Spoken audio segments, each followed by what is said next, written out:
పల్లెల్లో వ్యవసాయంతో పాటు పాడి పరిశ్రమ సైతం రైతులకు చాలా ముఖ్యం. కానీ ఆవులు గేదెలు సరైన సమయంలో గర్భం దాల్చకపోవడం వల్ల ఏటా సుమారు 35,000 కోట్ల రూపాయల నష్టం వస్తోందని అధికారులు చెబుతున్నారు. ఈ నష్టాన్ని నిర్మూలించేందుకు రైతుల ఆదాయం పెంచేందుకు ప్రభుత్వం ప్రత్యేక కార్యక్రమానికి శ్రీకారం చుట్టింది. పశు కేంద్రీకృత విధానంతో పాడి రైతుల ఆదాయం పెంచేలా కొత్త పథకాన్ని తీసుకొచ్చింది. పాడి రక్షణ ఆదాయంపై మా ప్రతినిధి శ్రీనివాస్ మోహన్ గ్రౌండ్ రిపోర్ట్.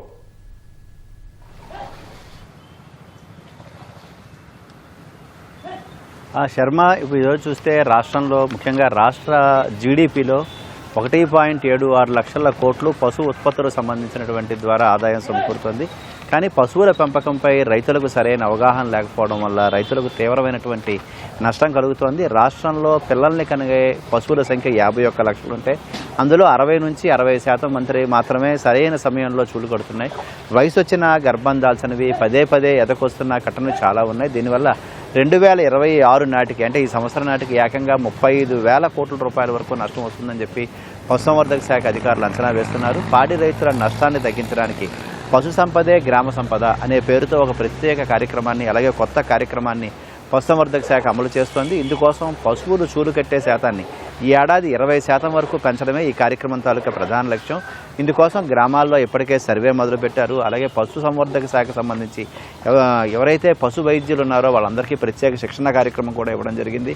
ప్రత్యేకంగా చూస్తే ఏదైతే ప్రభుత్వం ప్రవేశపెట్టాలనుకుంటున్నటువంటి పశు సంపదే గ్రామ సంపద అనే ఒక కార్యక్రమం తాలూకా ప్రధాన లక్ష్యం ఏంటంటే కేవలం ఇంజక్షన్లు వేసి లేకుండా ప్రతి పశువుకు సంబంధించినటువంటి ఆరోగ్యాన్ని ఎప్పటికప్పుడు పూర్తి స్థాయిలో తనిఖీ చేయబోతున్నారు. మనుషులకు సంబంధించినటువంటి ఆరోగ్యాన్ని ఏ విధంగా అయితే క్షుణ్ణంగా పరిశీలిస్తారో అదేవిధంగా పశువులకు సంబంధించి ఏ పశువు ఎప్పుడు ఎదకొచ్చింది, అలాగే ఎప్పుడు చూలు కట్టే అవకాశం ఉంది, ఎన్ని లీటర్ల పాల ఉత్పత్తిస్తుంది అనే వివరాలన్నీ కూడా రికార్డుల్లో నమోదు చేయబోతున్నారు. భవిష్యత్తులో పాల ఉత్పత్తి శాతం పెరగడానికి, అలాగే ఎక్కువగా ఆడ దూడలు ఉత్పత్తి అయ్యేలాగా చూడడం కోసం ప్రత్యేక వీర్యాన్ని కూడా ఈ కార్యక్రమంలో భాగంగా వినియోగించబోతున్నారు. పశువు సకాలంలో సరైన సమయానికి అది చూలు కట్టకపోతే రైతుకు ఆర్థికంగా ఎంత నష్టం వాటిల్లుతుంది అనే విషయాలను కూడా పూర్తిగా గ్రామాల్లో వివరించబోతున్నారు.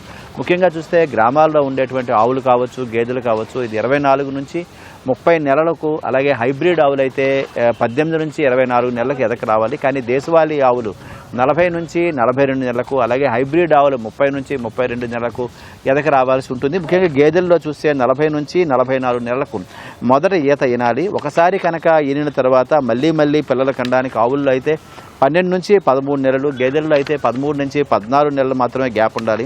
ఈ విధంగా ఆ కార్యక్రమానికి సంబంధించిన విషయాలను కూడా రైతులకు తెలియజేయడం, అలాగే ఏదైతే ప్రభుత్వం పశు సంపదే గ్రామ సంపద అనే కార్యక్రమాన్ని విజయవంతం చేయడం కోసం ముఖ్యంగా మహిళా సంఘాలు, పాల ఉత్పత్తిదారులకు సంబంధించిన సంఘాలు, అలాగే స్వచ్ఛంద సంస్థల్ని కూడా ఈ కార్యక్రమంలో భాగస్వామ్యం చేయబోతోంది.